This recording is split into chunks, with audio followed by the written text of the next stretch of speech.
आयुष्मान भारत की तर्ज पर हिमाचल में शुरू हुई हिमकेयर योजना पर प्रदेश में सियासी बवाल मच गया है। सुखविंदर सिंह सुक्खू के नेतृत्व वाली सरकार ने हिमकेयर योजना को रिव्यू करते हुए इसे निजी अस्पतालों के लिए बंद कर दिया है। इसको लेकर विपक्ष ने सरकार को घेरना शुरू कर दिया है। जयराम ठाकुर ने बयान दिया कि सरकार चुन चुन कर भाजपा सरकार की योजनाओं को टारगेट कर रखी है। अब मुख्यमंत्री के प्रधान मीडिया सलाहकार नरेश चौहान ने इस मामले पर भाजपा पर हमला बोला है। उन्होंने कहा कि पूर्व जयराम सरकार ने बिना सोचे समझे योजना बनाई। सरकार के समक्ष वित्तीय संकट है, ऐसे में मुख्यमंत्री ने प्रदेश के हित में एक बड़ा फैसला लेने की हिम्मत दिखाई है। मुख्यमंत्री सुखविंदर सिंह सुक्खू के प्रधान मीडिया सलाहकार नरेश चौहान ने कहा कि सरकार और प्रदेश के सामने भारी वित्तीय संकट है। पूर्व जयराम सरकार ने वित्तीय स्थिति की ओर ध्यान नहीं दिया और अपने सरकार के कार्यकाल में बिना होमवर्क के योजनाएं बनाई। उन्होंने हिमकेयर योजना का जिक्र करते हुए कहा कि इस योजना के तहत प्रदेश सरकार ने निजी अस्पतालों को 900 करोड़ चुकाने हैं। उन्होंने कहा कि कई निजी अस्पतालों से इस योजना के दुरुपयोग के मामले सामने आए हैं। इस पर रोक लगाने का काम मुख्यमंत्री ने किया है। उन्होंने कहा कि इस फैसले से धन की बचत होगी, जिसे प्रदेश के हेल्थ इंफ्रास्ट्रक्चर को मजबूत किया जाएगा। वहीं बरसात से प्रदेश में हो रहे नुकसान का क्रम जारी है। प्रदेश में अलग अलग हिस्सों में बादल फटने की घटनाएं दर्ज की जा रही हैं। इस पर नरेश चौहान ने कहा कि बादल फटने से कुल्लू, मंडी, शिमला में बड़ी आपदाएं आई हैं। उन्होंने कहा कि दुर्घटना के बाद मुख्यमंत्री ने प्रभावितों के पास पहुंचकर उनकी समस्याएं सुनी और फौरी राहत का भी प्रावधान किया है। वह कहां से आएगा? आपने योजना लागू कर दी, लेकिन हमारी सरकार ने और माननीय मुख्यमंत्री जी ने इस बात को समझते हुए 2-3 ऐसे फैसले किए हैं जिससे प्रयास साफ तौर पे दिखता है कि हमारी प्राथमिकता और सरकार की प्राथमिकता प्रदेश की आर्थिक स्थिति को ठीक करने की, और उसके लिए लेने भी पड़ेंगे। आज पूरे प्रदेशवासी जो है कर्जे के बोझ में दबे हुए हैं। जो आज स्थिति है, जो हमारे पास जो कर्जा है उसको रीपेमेंट करने के लिए और उसका ब्याज चुकाने के लिए ही सारा हमारा पैसा बहुत सारा उसमें निकल रहा है। तो ये आवश्यकता है कि आज अच्छे फैसले किए जाए, कुछ योजनाओं की समीक्षा की जाए। जैसे आपने ये जिक्र किया कि इस योजना में कौन सी ऐसी प्रोजेक्ट 900 करोड़ के करीब अभी देनदारी है, जिसमें 400 कुछ करोड़ रुपया 146 ऐसे प्राइवेट छोटे नर्सिंग होम और छोटे हॉस्पिटल्स हैं जिनका पैसा सरकार ने जो है उन हॉस्पिटल्स को देना है। और आप समझें कि जब हम अगर इस पैसे को अपने सरकारी इंफ्रास्ट्रक्चर में हम लगाएं, मुझे नहीं लगता कि कहीं भी कोई ऐसी आवश्यकता रह जाएगी कि आपको इलाज कराने के लिए छोटे सरकारी हॉस्पिटलों को छोड़ के प्राइवेट हॉस्पिटल्स में जाने की आवश्यकता रहेगी। और जिस प्रकार से इसमें अभी सामने आए, पिछले दिनों सरकार ने और माननीय मुख्यमंत्री जी ने इस बात को चर्चा की थी कि भाई इसमें मिसयूज़ हो रहा है। आपके सामने है काफ़ी बड़ा इसमें जिस प्रकार से घपले हो रहे हैं। लोग इस योजना का मिसयूज़ कई जगह प्राइवेट हॉस्पिटल्स या नर्सिंग होम के साथ मिलके कर रहे थे। मुख्यमंत्री जी ने इसका एग्जाम्पल भी आपको बताया कि किस प्रकार हर्निया के ऑपरेशन का अगर 25,000 बनना है तो 1 लाख रुपए तक के बिल बनाएंगे। ये जो नेक्सस काम कर रहा है, हमारे और आपके और प्रदेश की जनता के पैसों के साथ मिलके जो लूटने का काम चला, उसको बंद करने की बहुत आवश्यकता है। और मैं समझता हूँ इस फैसले का प्रदेशवासी भी स्वागत करेंगे कि उनके द्वारा टैक्सेस से जनता का पैसा कुछ लोग मिलके अपने स्वार्थ के लिए मिसयूज़ कर रहे हैं। ये सरकार की और माननीय मुख्यमंत्री ने अपनी जिम्मेवारी समझी कि हमें ऐसी योजनाओं को जिसमें लोग मिली भगत करके हमारा और आपका पैसा का मिसयूज़ हो रहा है, चोरी हो रही है, उसको रोकने की हमारी ये जिम्मेवारी थी। और इस फैसले से निश्चित तौर पे बहुत बड़ी ये चोरी रुकेगी और उस पैसे का जो यूज़ है, जो हमारे सरकारी हॉस्पिटल है, इंफ्रास्ट्रक्चर है, उसको मजबूत करने के लिए माननीय मुख्यमंत्री जी ने अपना मन बना लिया है। और इसको लेके उन्होंने हेल्थ वालों के साथ परसों मीटिंग भी ली है फ्राइडे को, जिसमें एक बात साफ तौर पे जिक्र किया गया है कि जो हमारा इंफ्रास्ट्रक्चर है हेल्थ का, उसको हम स्टेट के इंफ्रास्ट्रक्चर को पहले बड़े हॉस्पिटल्स, आप समझे आईजीएमसी मेडिकल कॉलेज शिमला और टांडा मेडिकल कॉलेज, मुख्यमंत्री जी ने कहा कि हम पूरी सुविधाओं के साथ, पूरे स्टाफ के साथ इन दोनों को जो है स्ट्रेंथन कर रहे हैं हेल्थ सर्विस। उसके बाद नेक्स्ट फेज में डिस्ट्रिक्ट हॉस्पिटल्स और हमारे जो ब्लॉक के हॉस्पिटल्स हैं उनको स्ट्रेंथन करने की तरफ आगे बढ़ रहे हैं। ये प्राथमिकता है कि हेल्थ सेक्टर को हमने हिमाचल प्रदेश में मजबूत करना है कि जिससे लोगों को उनके घर के नज़दीक अच्छी और मजबूत हेल्थ सर्विस जो है मिल सके। तो ये मैं इस फैसले का स्वागत करता हूँ सरकार का कि आप आज मुख्यमंत्री जी ने हिम्मत है बड़े फैसले लेने की जिनकी आवश्यकता है प्रदेश हित में और आर्थिक स्थिति को ठीक करने की। उन्होंने और भी बिजली बोर्ड में जिस प्रकार से 125 यूनिट बिजली उन लोगों के लिए जो इनकम टैक्स देने वाले लोग हैं उसको बंद करने का जो फैसला किया है, उससे भी निश्चित तौर पे बिजली बोर्ड को बचाने का एक जो ध्येय सरकार का और मुख्यमंत्री जी का है उसमें आगे बढ़े हैं और इस फैसले का भी मैं स्वागत करता हूं। और इसका मैंने सोशल मीडिया पे भी देखा, बहुत सारे लोगों ने इस फैसले का स्वागत किया है कि आज सरकार को ये सोचने की आवश्यकता है कि ऐसी सरकार चाहिए कि जो फ्यूचर आने वाला समय प्रदेश का है उसके लिए हम ऐसे फैसले लें कि प्रदेश वित्तीय संकट से बाहर निकले और अपने पांव पे खड़े होने के लिए निश्चित तौर पे हमें अच्छे फैसले लेने की आवश्यकता है। फिर से बरसात आने के बाद जिस तरह से बहुत दुखद घटनाएं एक दिन के अंदर बारिश होने से और बादल फटने से हिमाचल प्रदेश के, आप रामपुर की बात करें या कुल्लू ज़िला की बात करें, बहुत नुकसान हुआ, बहुत दुखद है। रात को लोग अपने घरों में सोए हैं और परिवार के परिवार पूरा गांव जो है ख़त्म हो गया। इसकी जितना भी हमको दुख है उनके, अब कई तो ऐसे लोग हैं जिनके परिवार में सदस्य ही नहीं बचे हैं। माननीय मुख्यमंत्री जी खुद वहाँ गए, लोगों के बीच गए हैं। उन्होंने इस बात को सुनिश्चित किया है कि जो लोग बचे हैं उनके रिश्तेदार या कुछ बच्चे ऐसे भी थे जो अपने स्कूल की बात कर रहे थे कि हमारा स्कूल बह गया। ये सारी बातों को मुख्यमंत्री जी ने लोगों के बीच जाके जाना है कि उनके ऊपर कितना बड़ा संकट आया है और एक बात को सुनिश्चित किया है कि हम पूरी तरह से उनकी मदद करेंगे। जहां घर बनने हैं उनको राहत पैकेज मिलेगा और 50-50 हज़ार रुपया दे के इमीडिएट राहत देने की बात थी, या वहाँ पर सड़कों को खोलने की बात है या स्कूल आगे बनाने की बात है या बच्चों की जो भावना थी। ये बहुत दुखद घटनाएं थी।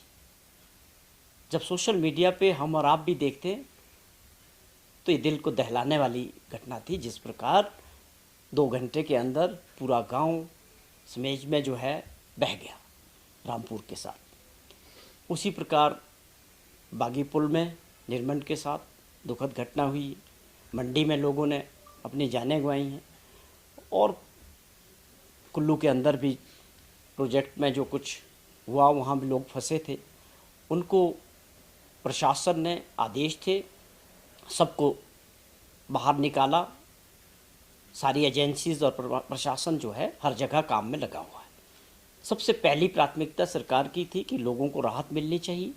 जो लोग फंसे हुए हैं, शायद ये उम्मीद हम करते हैं कि उनमें से कुछ जिंदा लोग मिले, लेकिन काफ़ी कम संख्या में अभी डेड बॉडीज़ मिली हैं और बहुत सारे लोग, तकरीबन 50 के लोग करीब अभी भी मिसिंग हैं। और हर जगह जो है पूरी ज़ोरों के साथ राहत कार्य चल रहा है और खोजने के प्रयास हो रहे हैं। ये पहली प्राथमिकता हमारी सरकार की थी कि लोगों को जो है इमीडिएट तौर पे जो है उनकी लोगों को तलाशने का काम जो था वो पहली प्राथमिकता थी। बाकी उनको रिहेबिलिटेट करने की बात है। या माननीय मुख्यमंत्री जी ने कहा कि जिनके पास घर नहीं रहा वो साथ में कहीं भी रह सकते हैं। 5,000 रुपया महीने का किराया जो है सरकार देगी।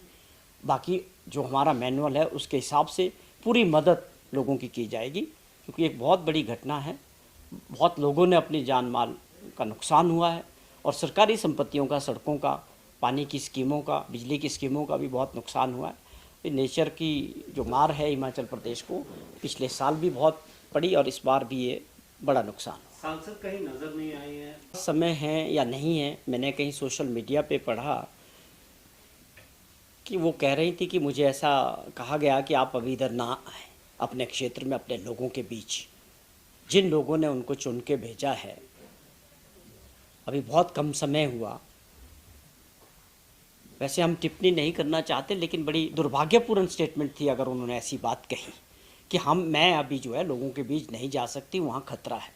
लेकिन राज्य सरकार इस बात को लेके आपके सामने मुख्यमंत्री जी पहले दिन से उसी वक्त पूरी रात रेवेन्यू मिनिस्टर के साथ बैठ के लोगों के साथ, प्रशासन के साथ लोगों की सहायता में जुट गए और ख़ुद जो है वहाँ पर जाके लोगों के बीच गए हैं और जिससे लोगों को अच्छी सहायता मिल सके। ये दुर्भाग्यपूर्ण है कि जो उनके नुमाइंदे हैं पार्लियामेंट में, उनको लोगों के बीच होना चाहिए ऐसे वक्त में जब उनके क्षेत्र के लोग बुरे वक्त से गुजर रहे हैं और उनके ऊपर सबसे बड़ा दुख और संकट है। तो आप इस समय लोगों के बीच ना रह के आप इस तरह की बयानबाजी करते हैं। वैसे भी अगर हम बात करें मेंबर ऑफ पार्लियामेंट जो मंडी से हैं, मैं समझता हूँ उनकी स्टेटमेंट्स को लोग अब ज़्यादा गंभीरता से नहीं लेते। उनका देखा गया है कि वो कभी भी किसी के विषय में भी किसी भी तरह की टिप्पणी कर सकती हैं। तो मेरा अपना मानना है कि लोग अब उनको ज़्यादा गंभीरता से नहीं लेते। बीजेपी की भूमिका को किस तरह से देखते हैं इस बार डिजास्टर? प्राथमिकता हमारी बड़ी साफ थी कि लोगों को राहत मिलनी चाहिए। प्रशासन वहीं डटा हुआ है, चाहे डिप्टी कमिश्नर्स है, चाहे पुलिस वाले हैं, एनडीआरएफ है, हमारे स्टेट रजिस्टर वाले हैं और दूसरे लोग हैं, पुलिस विभाग है, लोगों का सहयोग मिल रहा है सब तरह से। पहली प्राथमिकता तो यही थी कि लोगों के साथ खड़े हों, उनको इमीडिएटली जो राहत मिलनी चाहिए हर तरह से, चाहे उनके जन खोए हैं, कुछ लोग जो जीवित होने की उम्मीद थी उसको देखते हुए, और जहाँ पर वो संभावनाएं कम हैं, डेड बॉडीज़ नहीं मिल रही हैं, वो बह गई है पानी के बीच या मलबे में दबी हुई है, ये प्राथमिकता सरकार की सबसे पहले थी। और लोगों को खाने पीने के लिए, रहने के लिए इमीडिएट जो सहायता मिलनी चाहिए वो प्राथमिकता है। अब ये बात की है कि अभी बरसात चल रही है और उसके बाद और भी सारी जगह से जो डिपार्टमेंट्स का काम है कि नुकसान का मुआयना करेंगे और भारत सरकार ने जो सहायता है वो बाद की बात है, हम अपना प्रेजेंट करेंगे। हिमाचल एक स्पेशल कैटेगरी स्टेट है, हमें हर बात के लिए, विकास के लिए, सहायता के लिए निश्चित तौर पे भारत सरकार की तरफ देखना होता है। उम्मीद रहती है कि भारत सरकार मदद करेगी। और ऐसे समय में जब माननीय मुख्यमंत्री जी की, माननीय प्रधानमंत्री जी से, होम मिनिस्टर साहब से और सभी नेताओं से दिल्ली में बातचीत हुई है, तो उन्होंने आश्वासन दिया है, नड्डा साहब से भी बात हुई कि हम जो है हिमाचल प्रदेश की मदद करेंगे। तो वो एक अगला पहलू है। लेकिन अभी हमारी अपनी जो प्राथमिकताएं थी वो ये थी कि पूरी तरह से मंत्रिमंडल, एमएलएज, प्रशासन, हर तरह से जो है लोगों की सहायता होनी चाहिए इन हालात में। सर, कुछ टूरिस्ट भी फंसे थे। जो पहले चरण में प्रोजेक्ट के अंदर काफ़ी लोग फंसे थे, टनल के अंदर थे, वो सभी लोगों को रेस्क्यू कर दिया गया। तो ऐसी कोई जानकारी नहीं है कि कहीं लोग फंसे हैं। श्रीखंड यात्रा पे जो श्रद्धालु थे, काफ़ी संख्या में थे, उनको भी रेस्क्यू कर दिया गया है। बाकी जहाँ से और भी कोई ऐसी समाचार आएंगे, कहीं लोगों को सहायता की ज़रूरत होगी, पूरी तरह से पूरे स्टेट के अंदर हर तरह से अलर्ट माननीय मुख्यमंत्री जी ने आदेश किए। सभी अपने मंत्रिमंडल को, प्रशासन को हर जगह, हर जिला में, कि इन परिस्थितियों में सब अलर्ट रहे और लोगों के लिए कहीं से भी कभी भी कोई घटना होती है उसके लिए एकदम से जो है सहायता लोगों को मिलनी चाहिए। इस तरह की घटना से कहीं ना कहीं टूरिस्ट जो है वो घबरा जाते हैं और हिमाचल प्रदेश जो है टूरिज्म हब है, यहाँ पे न केवल देश से बल्कि विदेश से सैलानी भी आते हैं, क्या कहना? इसके लिए मैं बहुत अच्छा प्रश्न आपने किया। मैं आप लोगों से, मीडिया के दोस्तों से भी ये आग्रह करना चाहूँगा कि इनफैक्ट होता क्या है कि हमारी जो खबर हिमाचल प्रदेश की चलती है उसको बार बार रिपीट करने से नेशनल मीडिया पे एक खौफ जो है पूरे देश के अंदर लोगों में हो जाता है कि भाई हालात शायद इतने ख़राब है, लेकिन वास्तविकता आप लोग समझते हैं, आप लोग कवर करते हैं उन घटनाओं को, आप लोग जानते हैं कि अगर घटना रामपुर के साथ समेज में हुई है तो वो वहीं की है।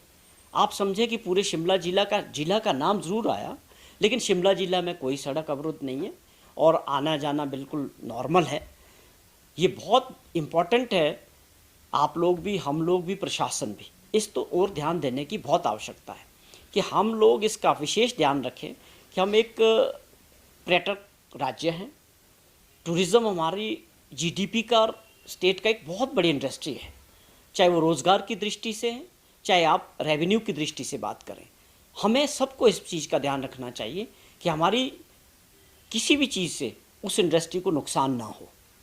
पर्यटन, मैं आज भी ये अपील करता हूँ कि अभी कोई ऐसी दिक्कत वाली बात नहीं। जो लोग शिमला आना चाहते हैं, धर्मशाला आना चाहते हैं या दूसरे डेस्टिनेशन में जाना चाहते हैं, 2 दिन केवल हमारा मनाली और उसके बीच रोड जो है अवरुद्ध रहा, वो भी खुल चुका है और आप कहीं भी जा सकते हैं। ये ज़रूर है कि अपना, चाहे वो पर्यटक है, चाहे हमारे अपने लोग हैं, इन चीज़ों का ज़रूर ख्याल रखें कि बरसात के दौरान आपको नदियों से और नालों से अपने आप को दूर रखना चाहिए। ये जो घटनाएं होती है अक्सर ये नदियों और नालों के करीब होती है, तो इसलिए ज़्यादा इसमें घबराने की इसलिए ज़रूरत नहीं है कि टूरिज़्म की दृष्टि से जो लोग हिमाचल का रुख करना चाहते हैं वो अपना थोड़ा सा टेलीफोन करके जानकारी लेके आएँ, सुरक्षित हैं, हर चीज़, ट्रांसपोर्ट चल रहा है, रेलवे चल रही है, सब कुछ नॉर्मल है। लेकिन जहाँ ये घटनाएं हुई वहाँ सरकार और एडमिनिस्ट्रेशन अलर्ट पे उनकी मदद हो रही है।